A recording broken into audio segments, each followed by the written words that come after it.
सत श्री अकाल जी, तुसीं देख रहे हो पंजाब मेल यूएस टीवी लेके हाजिर ਹਾਂ programme immigration update on the spot. Immigration update on the spot ਉਹ प्रोग्राम जिस ਦੇ ਵਿੱਚ ਤੁਹਾਡੇ ਨਾਲ ਸਾਂਝੀ ਕੀਤੀ ਜਾਂਦੀ ਹੈ ਯਾਤਰਾ ਸੰਬੰਧੀ ਨਿਯਮ ਕਿਹੜੇ-ਕਿਹੜੇ ਲਾਗੂ ਹੋਏ ਨੇ, ਨਵੀਆਂ ਅਪਡੇਟਸ, ਲੇਟੈਸਟ ਅਪਡੇਟਸ ਕੀ ਨੇ, ਟਰੈਵਲ ਨੂੰ ਲੈ ਕੇ ਤੁਹਾਨੂੰ ਕਿਹੜਾ ਟੀਕਾ ਲਗਵਾਉਣਾ ਪੈਣਾ, ਕਿਵੇਂ ਦੀਆਂ ਅਪਡੇਟਸ ਜਿਹੜੀਆਂ ਨੇ ਉਹ ਚੱਲ ਰਹੀਆਂ ਨੇ, ਉਹਦੇ ਬਾਰੇ ਸਾਰੀ ਗੱਲਬਾਤ ਤੁਹਾਡੇ ਨਾਲ ਸਾਂਝੀ ਕੀਤੀ ਜਾਏਗੀ। ਸੋ ਚਾਤ ਮਾਰ ਲੈਣੇ ਆ ਫਸਟ ਅਪਡੇਟ ਦੇ ਵੱਲ।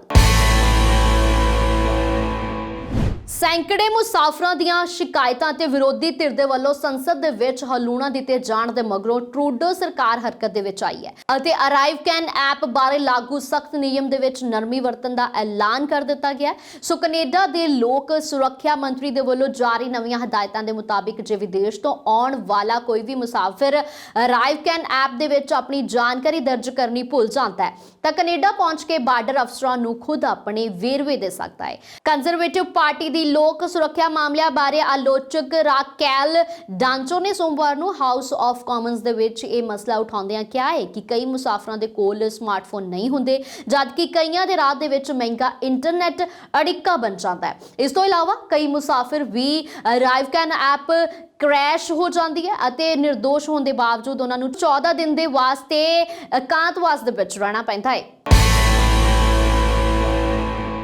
ਲੈ ਚਲਦੇ ਹਾਂ ਨੈਕਸਟ ਅਪਡੇਟ ਦੇ ਵੱਲ। ਵਤਨ ਵਾਪਸੀ ਤੋਂ ਕਤਰਾਉਣ ਲੱਗ ਪਏ ਨੇ ਅਮਰੀਕਾ ਦੇ ਵਿੱਚ ਵਰਕ ਵੀਜ਼ਾ ਵਾਲੇ ਭਾਰਤੀ।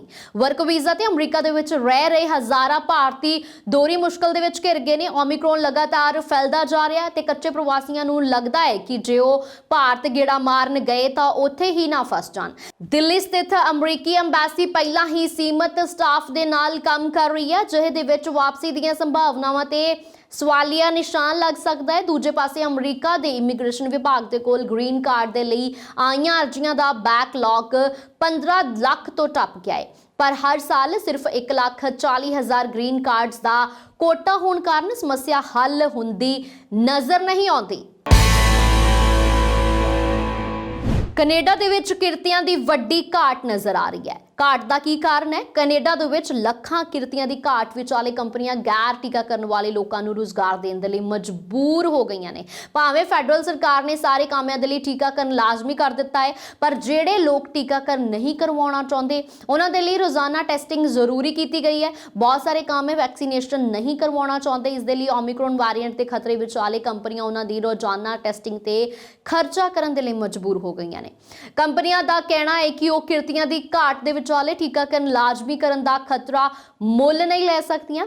ਕਿਹੜੇ ਔਖੇ ਦੌਰ ਦੇ ਵਿੱਚ ਲੰਘ ਰਹੀਆਂ ਨੇ ਕੈਨੇਡਾ ਦੀਆਂ ਕੰਪਨੀਆਂ, ਉਹ ਸਭ ਪਤਾ ਚੱਲਦਾ ਹੈ। ਦਰਅਸਲ ਪ੍ਰਧਾਨ ਮੰਤਰੀ ਜਸਟਿਨ ਟਰੂਡੋ ਦੀ ਅਗਵਾਈ ਵਾਲੀ ਲਿਬਰਲ ਸਰਕਾਰ ਨੇ ਮੁਲਾਜ਼ਮਾਂ ਦੇ ਟੀਕਾਕਰਨ ਦੇ ਲਈ ਵਿਸ਼ਵ ਦੇ ਵਿੱਚੋਂ ਸਭ ਤੋਂ ਸਖਤ ਨੀਤੀਆਂ ਅਪਣਾਈਆਂ ਹੋਈਆਂ ਨੇ, ਜਿਸ ਦੇ ਚੱਲਦਿਆਂ ਹੁਣ ਤੱਕ ਕੋਰੋਨਾ ਦਾ ਟੀਕਾ ਨਾ ਲਗਵਾਉਣ ਵਾਲੇ 1000 ਤੋਂ ਵੱਧ ਮੁਲਾਜ਼ਮਾਂ ਨੂੰ ਬਗੈਰ ਤਨਖਾਹ ਜਬਰੀ ਛੁੱਟੀ ਤੇ ਭੇਜਿਆ ਜਾ ਚੁੱਕਿਆ, ਜਦਕਿ ਹਜ਼ਾਰਾਂ ਹੋਰ ਮੁਲਾਜ਼ਮਾਂ ਤੇ ਇਹ ਤਲਵਾਰ ਲਟਕਦੀ ਹੋਈ ਨਜ਼ਰ ਆ ਰਹੀ ਹੈ।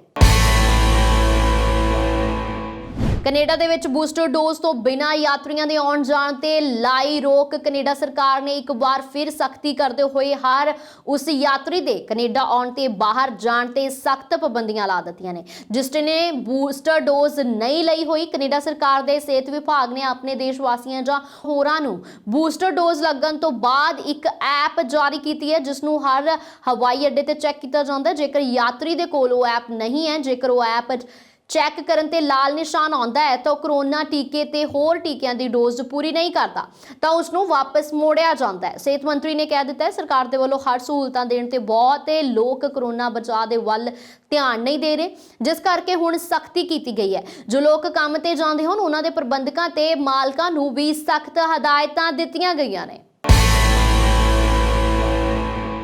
ਓਮਿਕਰੋਨ ਦਾ ਖੌਫ ਬਹੁਤ ਵਧਿਆ ਹੋਇਆ। ਕੋਰੋਨਾ ਟੈਸਟ ਦੇ ਨਵੇਂ ਨਿਯਮਾਂ ਕਾਰਨ ਟੋਰਾਂਟੋ 에ਅਰਪੋਰਟ ਤੇ ਪਰੇਸ਼ਾਨ ਨੇ ਯਾਤਰੀ, ਕਿਉਂਕਿ ਕੋਰੋਨਾ ਵਾਇਰਸ ਦੇ ਨਵੇਂ ਵੈਰੀਐਂਟ ਓਮਿਕਰੋਨ ਦੇ ਮਾਮਲੇ ਕੈਨੇਡਾ ਦੇ ਵਿੱਚ ਵੀ ਸਾਹਮਣੇ ਆਏ ਨੇ। ਇਸ ਮਗਰੋਂ ਫੈਡਰਲ ਸਰਕਾਰ ਦੇ ਵੱਲੋਂ ਕੋਰੋਨਾ ਟੈਸਟ ਦੇ ਨਵੇਂ ਨਿਯਮ ਲਾਗੂ ਕੀਤੇ ਜਾਣ ਦੇ ਕਾਰਨ ਕੈਨੇਡੀਅਨ 에ਅਰਪੋਰਟਾਂ ਤੇ ਪੰਗਬਲ ਭੂਸਾ ਪੈਦਾ ਹੋ ਗਿਆ। ਨਵਾਂ ਓਮਿਕਰੋਨ ਵੈਰੀਐਂਟ ਫੈਲਣ ਕਾਰਨ ਸਰਕਾਰ ਨੇ ਅਮਰੀਕਾ ਨੂੰ ਛੱਡ ਕੇ ਸਭ ਦੇਸ਼ਾਂ ਤੋਂ ਕੈਨੇਡਾ ਆਉਣ ਵਾਲੇ ਯਾਤਰੀਆਂ ਦੇ ਲਈ ਕੋਰੋਨਾ ਟੈਸਟ ਲਾਜ਼ਮੀ ਕਰ ਦਿੱਤਾ ਹੈ। ਯਾਤਰੀਆਂ ਨੂੰ ਇਸ ਦੀ ਪੂਰੀ ਜਾਣਕਾਰੀ ਨਾ ਹੋਣ ਕਾਰਨ ਬਹੁਤ ਸਾਰੀ ਮੁਸ਼ਕਲ ਦਾ ਸਾਹਮਣਾ ਕਰਨਾ ਪੈ ਰਿਹਾ ਹੈ। ਕੈਨੇਡਾ ਦਾਖਲ ਹੋਣ ਸਮੇਂ ਹਰ ਯਾਤਰੀ ਦਾ ਟੈਸਟ ਜ਼ਰੂਰੀ ਹੈ ਤੇ ਟੈਸਟ ਦਾ ਨਤੀਜਾ ਨੈਗੇਟਿਵ ਆਉਣ ਤੱਕ ਹੀ ਉਹ ਇਕਾਂਤਵਾਸ ਦੇ ਵਿੱਚ ਰਹਿਣਗੇ। ਇਹ ਨਿਯਮ ਉਹਨਾਂ ਲੋਕਾਂ ਤੇ ਵੀ ਲਾਗੂ ਹੁੰਦਾ ਹੈ ਜੋ ਪੂਰੀ ਤਰ੍ਹਾਂ ਦੇ ਨਾਲ ਵੈਕਸੀਨੇਟਡ ਨਹੀਂ ਨੇ। ਵਿਦੇਸ਼ ਤੋਂ ਕੈਨੇਡਾ ਦੇ ਲਈ ਉਡਾਨ ਭਰਨ ਤੋਂ 72 ਘੰਟੇ ਪਹਿਲਾਂ ਨੈਗੇਟਿਵ ਟੈਸਟ ਹੋਣਾ ਵੀ ਲਾਜ਼ਮੀ ਹੈ। ਅਰਾਈਵਲ ਮੌਕੇ ਅਜੇ ਕੁਝ ਯਾਤਰੀ ਟੈਸਟ ਦੇ ਲਈ ਸਿਲੈਕਟ ਕੀਤੇ ਜਾ ਰਹੇ ਨੇ, ਪਰ ਹਰ ਯਾਤਰੀ ਦਾ ਟੈਸਟ ਲਾਜ਼ਮੀ ਕਰ ਦਿੱਤਾ ਗਿਆ ਜੋ ਕੁਝ ਦਿਨਾਂ ਦੇ ਵਿੱਚ ਲਾਗੂ ਹੋਣ ਵਾਲਾ ਹੈ। ਆਸਟ੍ਰੇਲੀਆ ਦੀ ਕੁਆਂਟਸ 에ਅਰਵੇਜ਼ ਨੇ ਭਾਰਤ ਦੇ ਲਈ ਮੁੜ ਸ਼ੁਰੂ ਕਰ ਦਿੱਤੀ ਹੈ ਵਪਾਰਕ ਉਡਾਨ ਸੇਵਾ, ਕਿਉਂਕਿ ਆਸਟ੍ਰੇਲੀਆ ਤੋਂ ਭਾਰਤ ਦੀ ਯਾਤਰਾ ਕਰਨ ਵਾਲੇ ਲੋਕਾਂ ਦੇ ਲਈ ਚੰਗੀ ਖਬਰ ਹੈ। ਆਸਟ੍ਰੇਲੀਆ ਦੀ ਕੁਆਂਟਸ 에ਅਰਵੇਜ਼ ਨੇ ਸੋਮਵਾਰ ਨੂੰ ਕਰੀਬ 10 ਸਾਲਾਂ ਬਾਅਦ ਭਾਰਤ ਦੇ ਲਈ ਵਪਾਰਕ ਉਡਾਨ ਸੇਵਾ ਸ਼ੁਰੂ ਕੀਤੀ ਹੈ। ਸਿਡਨੀ ਹਵਾਈ ਅੱਡੇ ਨੇ ਟਵੀਟ ਕਰਕੇ ਇਸ ਸੰਬੰਧੀ ਜਾਣਕਾਰੀ ਵੀ ਦਿੱਤੀ ਹੈ। ਟਵੀਟ ਦੇ ਵਿੱਚ ਕਿਹਾ ਗਿਆ ਹੈ ਕਿ ਲਗਭਗ ਇੱਕ ਦਹਾਕੇ ਦੇ ਵਿੱਚ ਇਸ 에ਅਰਵੇਜ਼ ਦੀ ਆਸਟ੍ਰੇਲੀਆ ਤੋਂ ਭਾਰਤ ਦੀ ਪਹਿਲੀ ਵਪਾਰਕ ਉਡਾਨ ਹੈ। ਪਹਿਲੀ ਫਲਾਈਟ ਸਿਡਨੀ 에ਅਰਪੋਰਟ ਤੋਂ ਰਵਾਨਾ ਹੋਈ ਹੈ ਤੇ ਐਡੀਲੇਡ ਦੇ ਵਿੱਚ ਰੁਕਣ ਤੋਂ ਬਾਅਦ ਦਿੱਲੀ ਦੇ ਵਿੱਚ ਉਤਰੀ ਹੈ। ਇਸ ਦੌਰਾਨ ਰਾਸ਼ਟਰੀ 에ਅਰਲਾਈਨ ਨੇ ਸਿਡਨੀ ਤੋਂ ਦਿੱਲੀ ਦੇ ਲਈ ਹਫ਼ਤਾਵਾਰੀ 3 ਵਾਪਸੀ ਉਡਾਣਾਂ ਦਾ ਸੰਚਾਲਨ ਕਰ ਰਹੀ ਹੈ। ਜਨਵਰੀ 2022 ਦੇ ਵਿੱਚ ਸੰਖਿਆ ਵਧਣ ਦੀ ਉਮੀਦ ਹੈ। ਸਿਡਨੀ 에ਅਰਪੋਰਟ ਨੇ ਟਵੀਟ ਕੀਤਾ ਹੈ ਕਿ ਰਾਸ਼ਟਰੀ 에ਅਰਲਾਈਨ ਸਿਡਨੀ ਤੋਂ ਦਿੱਲੀ ਦੇ ਲਈ ਹਫ਼ਤੇ ਦੇ ਵਿੱਚ 3 ਵਾਪਸੀ ਉਡਾਣਾਂ ਚਲਾ ਰਹੀ ਹੈ। ਸੋ ਜਨਵਰੀ 2022 ਦੇ ਵਿੱਚ ਵਧੇਗੀ। ਕੁਆਂਟਸ ਦੀ ਵੈਬਸਾਈਟ ਨੇ ਵੀ ਕਿਹਾ ਹੈ ਕਿ ਅਸਲ ਦੇ ਵਿੱਚ ਕੁਈਨਜ਼ਲੈਂਡ ਅਤੇ ਉੱਤਰੀ ਖੇਤਰੀ ਏਰੀਅਲ ਸਰਵਿਸਿਜ਼ ਲਿਮਟਿਡ ਦੇ ਰੂਪ ਦੇ ਵਿੱਚ ਰਜਿਸਟਰਡ ਕੁਆਂਟਸ ਦੀ ਇੱਕ ਪ੍ਰਮੁੱਖ ਲੰਬੀ ਦੂਰੀ ਦੀ 에ਅਰਲਾਈਨ ਹੈ। ਓਮਿਕਰੋਨ ਦਾ ਖੌਫ ਬਹੁਤ ਵਧਿਆ ਹੈ। ਅਮਰੀਕਾ ਨੇ ਭਾਰਤ ਸਮੇਤ ਹੋਰ ਦੇਸ਼ਾਂ ਦੇ ਯਾਤਰੀਆਂ ਦੇ ਲਈ ਨਵੇਂ ਦਿਸ਼ਾ ਨਿਰਦੇਸ਼ ਜਾਰੀ ਕਰ ਦਿੱਤੇ ਨੇ। ਕੋਰੋਨਾ ਵਾਇਰਸ ਦੇ ਨਵੇਂ ਰੂਪ ਓਮਿਕਰੋਨ ਦੇ ਵੱਧਦੇ ਮਾਮਲਿਆਂ ਦੇ ਮੱਦੇਨਜ਼ਰ ਅਮਰੀਕਾ ਨੇ ਭਾਰਤ ਸਮੇਤ ਹੋਰ ਦੇਸ਼ਾਂ ਤੋਂ ਆਉਣ ਵਾਲੇ ਸਾਰੇ ਯਾਤਰੀਆਂ ਦੇ ਲਈ ਨਵੇਂ ਨਿਰਦੇਸ਼ ਜਾਰੀ ਕੀਤੇ ਨੇ। ਇਸ ਮੁਤਾਬਿਕ ਕੋਵਿਡ-19 ਦੀ ਨੈਗੇਟਿਵ ਟੈਸਟ ਰਿਪੋਰਟ ਲਿਆਉਣ ਅਤੇ ਇਨਫੈਕਸ਼ਨ ਤੋਂ ਉਭਰਨ ਦਾ ਸਬੂਤ ਲਿਆਉਣਾ ਲਾਜ਼ਮੀ ਕਰ ਦਿੱਤਾ ਗਿਆ। ਇਹ ਨਵਾਂ ਨਿਯਮ 6 ਦਸੰਬਰ ਤੋਂ ਲਾਗੂ ਹੋ ਗਿਆ ਹੈ। ਸੋ ਸਿਹਤ ਅਤੇ ਮਨੁੱਖੀ ਸੇਵਾਵਾਂ ਵਿਭਾਗ ਦੇ ਅਧੀਨ ਆਉਣ ਵਾਲੇ Centre for Disease Control and Prevention ਨੇ ਜਾਣਕਾਰੀ ਦਿੱਤੀ ਹੈ। ਭਾਰਤ ਸਰਕਾਰ ਨੇ ਅਧਿਕਾਰੀਆਂ ਨੇ ਸ਼ਨੀਵਾਰ ਨੂੰ ਇੱਥੇ ਭਾਰਤੀ ਅਮਰੀਕੀ ਭਾਈਚਾਰੇ ਦੇ ਨੇਤਾਵਾਂ ਨੂੰ ਸੂਚਿਤ ਵੀ ਕੀਤਾ ਹੈ। ਇਹ ਸੋਧਿਆ ਆਦੇਸ਼ ਸੰਯੁਕਤ ਰਾਜ ਅਮਰੀਕਾ ਦੀ ਯਾਤਰਾ ਕਰਨ ਵਾਲੇ 2 ਸਾਲ ਜਾਂ ਇਸ ਤੋਂ ਵੱਧ ਉਮਰ ਦੇ ਲੋਕਾਂ ਦੇ ਲਈ ਕੋਵਿਡ-19 ਟੈਸਟਿੰਗ ਨੂੰ ਲਾਜ਼ਮੀ ਬਣਾਉਂਦਾ ਹੈ। ਕਿਸੇ ਵੀ ਦੇਸ਼ ਤੋਂ ਅਮਰੀਕਾ ਦੇ ਲਈ ਰਵਾਨਾ ਹੋਣ ਵਾਲੇ ਜਹਾਜ਼ਾਂ ਦੇ ਲਈ ਜਾਰੀ ਇਸ ਨਵੇਂ ਸੋਧੇ ਆਦੇਸ਼ ਮੁਤਾਬਿਕ ਯਾਤਰੀਆਂ ਨੂੰ ਯਾਤਰਾ ਤੋਂ ਵੱਧ 1 ਦਿਨ ਪਹਿਲਾਂ ਨੈਗੇਟਿਵ ਟੈਸਟ ਰਿਪੋਰਟ ਦਿਖਾਉਣੀ ਪਏਗੀ ਜਾਂ ਉਹਨਾਂ ਨੂੰ ਯਾਤਰਾ ਤੋਂ 90 ਦਿਨ ਪਹਿਲਾਂ ਕੋਵਿਡ-19 ਤੋਂ ਉਭਰਨ ਦਾ ਸਬੂਤ ਦੇਣਾ ਹੋਏਗਾ।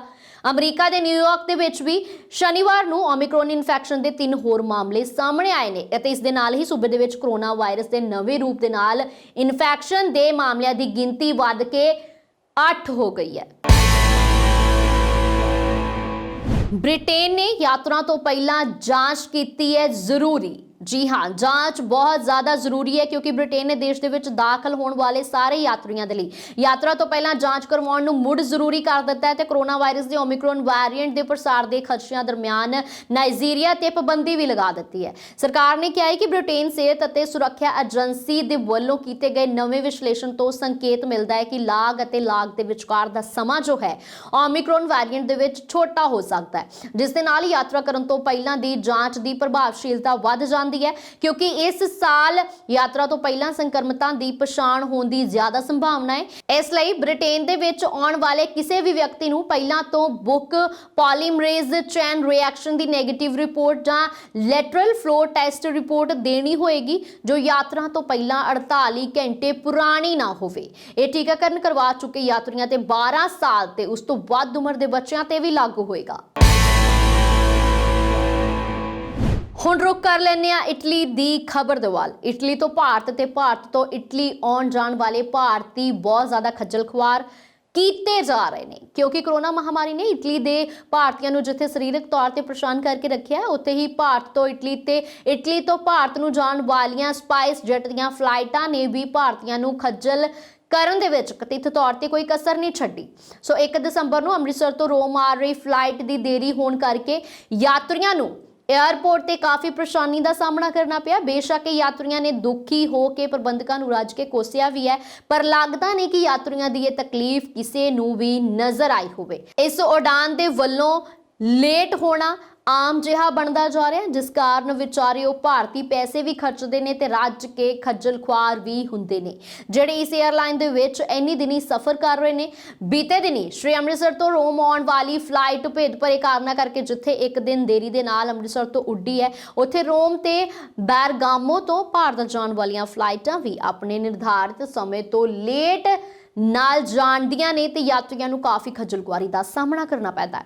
ਹੋਰ ਤਾਂ ਹੋਰ ਇਸ 에ਅਰਲਾਈਨ ਨੇ ਪਹਿਲਾਂ ਯਾਤਰੀਆਂ ਨੂੰ ਜ਼ਿਆਦਾ ਭਾਰ ਲਿਜਾਣ ਤੇ ਟਿਕਟ ਲਿਖਿਆ ਹੋਇਆ ਸੀ, ਜਿਨ੍ਹਾਂ ਕਰਕੇ ਉਹ ਜੇ ਭਾਰ ਜ਼ਿਆਦਾ ਲੈ ਕੇ ਜਾਂਦੇ ਨੇ ਤਾਂ ਹੁਣ ਭਾਰ ਘਟਾ ਦਿੱਤਾ ਗਿਆ। ਇਹ ਵੀ ਯਾਤਰੀਆਂ ਦੇ ਲਈ ਨਿਰਾਸ਼ਾ ਦਾ ਕਾਰਨ ਬਣਿਆ ਹੋਇਆ ਹੈ। ओमिक्रॉन ਦੀ ਦਹਿਸ਼ਤ ਦੇ ਕਾਰਨ ਪਾਕਿਸਤਾਨ ਨੇ 15 ਦੇਸ਼ਾਂ ਦੀ ਯਾਤਰਾ ਤੇ ਪਾਬੰਦੀ ਲਗਾਈ ਹੋਈ ਹੈ। ਪਾਕਿਸਤਾਨ ਨੇ ਕੋਰੋਨਾ ਵਾਇਰਸ ਦੇ ओमिक्रॉन वेरिएंट ਦੇ ਖਤਰੇ ਦੇ ਮੱਦੇਨਜ਼ਰ ਸੋਮਵਾਰ ਨੂੰ ਕੁਝ ਸ਼ਰਤਾਂ ਨੂੰ ਛੱਡ ਕੇ 15 ਦੇਸ਼ਾਂ ਦੀ ਯਾਤਰਾ ਤੇ ਪਾਬੰਦੀ ਲਗਾ ਦਿੱਤੀ ਹੈ ਅਤੇ 13 ਹੋਰ ਦੇਸ਼ਾਂ ਦੇ ਵਿੱਚ ਯਾਤਰਾ ਪਾਬੰਦੀਆਂ ਨੂੰ ਸਖਤ ਵੀ ਕਰ ਦਿੱਤਾ। ਐਂਟੀ ਕੋਰੋਨਾ ਵਾਇਰਸ ਉਪਾਵਾਂ ਦੇ ਲਈ ਸਿਖਰ national command and operation centre ਨੇ ਹਵਾਈ ਯਾਤਰਾ ਦੀ ਸ਼੍ਰੇਣੀ ਨੂੰ ਨਿਰਧਾਰਿਤ ਕਰਨ ਦੇ ਸੰਬੰਧ ਦੇ ਵਿੱਚ ਵਿਸ਼ਵ ਦੇ ਵਿੱਚ ਕੋਵਿਡ-19 ਦੀ ਸਥਿਤੀ ਦੀ ਸਮੀਖਿਆ ਕੀਤੀ ਹੈ। NCOC ਨੇ ਇੱਕ ਬਿਆਨ ਅਨੁਸਾਰ ਬੈਠਕ ਦੇ ਵਿੱਚ ਵੱਖ-ਵੱਖ ਦੇਸ਼ਾਂ ਦੇ ਯਾਤਰੀਆਂ ਦੇ ਲਈ ਸਿਹਤ ਪ੍ਰੋਟੋਕਾਲ ਦੇ ਆਧਾਰ ਤੇ 100 ਦੀਆਂ ਸ਼੍ਰੇਣੀਆਂ ਬਣਾਈਆਂ ਗਈਆਂ ਨੇ। ਸੋ ਵੱਖ-ਵੱਖ ਦੇਸ਼ਾਂ ਨੂੰ 3 ਸ਼੍ਰੇਣੀਆਂ A, B ਤੇ C ਦੇ ਵਿੱਚ ਰੱਖਿਆ ਗਿਆ। ਸ਼੍ਰੇਣੀ C ਦੇ ਵਿੱਚ 15 ਦੇਸ਼ ਸ਼ਾਮਿਲ ਨੇ। ਸੋ ਉਹਨਾਂ 15 ਦੇਸ਼ਾਂ ਨੂੰ ਇਸ ਦੇ ਵਿੱਚ ਸ਼ਾਮਿਲ ਕਰ ਦਿੱਤਾ ਗਿਆ। ਸੋ ਸ਼ਾਮਿਲ ਇਸ ਲਈ ਕੀਤਾ ਹੈ ਕਿ ਇਹ ਦੇਸ਼ ਜੋ ਨੇ ਉਹ ਉਹਨਾਂ ਤੋਂ ਯਾਤਰਾ ਜਿਹੜੀ ਹੈ ਉਸ ਤੇ ਪਾਬੰਦੀ ਰਹੇਗੀ। ਬਿਆਨ ਦੇ ਮੁਤਾਬਿਕ C ਸ਼੍ਰੇਣੀ ਵਾਲੇ ਦੇਸ਼ਾਂ ਤੋਂ ਯਾਤਰਾ ਤੇ ਪੂਰਨ ਪਾਬੰਦੀ ਹੋਏਗੀ, ਪਰ ਕਮੇਟੀ ਤੋਂ ਛੋਟ ਦਾ ਸਰਟੀਫਿਕੇਟ ਲੈਣ ਤੋਂ ਬਾਅਦ ਜ਼ਰੂਰੀ ਯਾਤਰਾ ਦੀ ਇਜਾਜ਼ਤ ਦਿੱਤੀ ਜਾ ਸਕਦੀ ਹੈ। ਯਾਤਰੀਆਂ ਨੂੰ ਯਾਤਰਾ ਤੋਂ 48 ਘੰਟੇ ਪਹਿਲਾਂ ਤੱਕ ਦਾ ਨੈਗੇਟਿਵ ਰਿਪੋਰਟ ਵੀ ਜਮ੍ਹਾਂ ਕਰਵਾਉਣੀ ਪੈਣੀ ਹੈ। ਸ਼੍ਰੇਣੀ C ਤੇ B ਦੇ ਵਿੱਚ ਸ਼ਾਮਿਲ ਨਾ ਕੀਤੇ ਗਏ ਹੋਰ ਸਾਰੇ ਦੇਸ਼ਾਂ ਨੂੰ ਸ਼੍ਰੇਣੀ A ਦੇ ਵਿੱਚ ਰੱਖਿਆ ਗਿਆ। ਸਾਰੇ ਯਾਤਰੀਆਂ ਦਾ ਪੂਰੀ ਤਰ੍ਹਾਂ ਦੇ ਨਾਲ ਟੀਕਾਕਰਨ ਹੋਣਾ ਚਾਹੀਦਾ ਹੈ। ਸਾਰੇ ਪਾਕਿਸਤਾਨੀ ਬਿਨਾਂ ਛੋਟ ਦੇ ਸ਼੍ਰੇਣੀ C ਦੇ ਦੇਸ਼ਾਂ ਤੋਂ 15 ਦਸੰਬਰ ਤੱਕ ਯਾਤਰਾ ਕਰ ਸਕਦੇ ਨੇ, ਪਰ ਪਹੁੰਚਣ ਤੇ ਜਾਂਚ ਪ੍ਰੋਟੋਕਾਲ ਦੀ ਪਾਲਣਾ ਕਰਨਾ ਬਹੁਤ ਜ਼ਿਆਦਾ ਜ਼ਰੂਰੀ ਹੈ। ਸੋ ਇਹ ਸਨ ਅੱਜ ਦੀਆਂ ਉਹ ਇਮੀਗ੍ਰੇਸ਼ਨ ਅਪਡੇਟਸ। ਹੋਰ ਅਪਡੇਟਸ ਦੇ ਨਾਲ ਫਿਰ ਤੋਂ ਹਾਜ਼ਰ ਹੋਵਾਂਗੇ। ਦਿਓ ਇਜਾਜ਼ਤ। ਸਤਿ ਸ਼੍ਰੀ ਅਕਾਲ।